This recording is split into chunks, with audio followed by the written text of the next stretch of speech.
পৃথিবীর সর্ববৃহৎ মিঠা পানির অস্থায়ী সমুদ্র হচ্ছে বাংলাদেশের হাওড়াঞ্চল, যার ৬ মাস থাকে সমুদ্রের মতো বিশাল, তখন গ্রামগুলিকে দ্বীপের মতো মনে হয়, আর বাকি ৬ মাস বিস্তীর্ণ সমভূমি।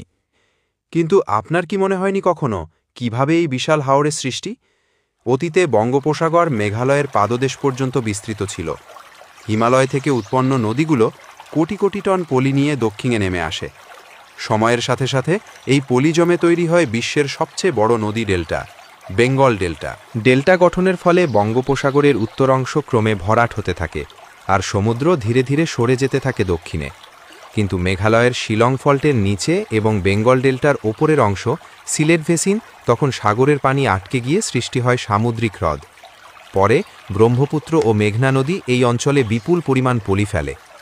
ধীরে ধীরে ওই সামুদ্রিক হ্রদের অনেক অংশ ভরাট হয়ে উচ্চতা পায়। কিন্তু ব্রহ্মপুত্র নদীর গতি পরিবর্তন এবং সবখানে সমানভাবে পলি না জমার কারণে যে অংশ নিচু রয়ে গেছে, বর্ষায় সেখানে পানি জমে বিশাল জলরাশি তৈরি করে।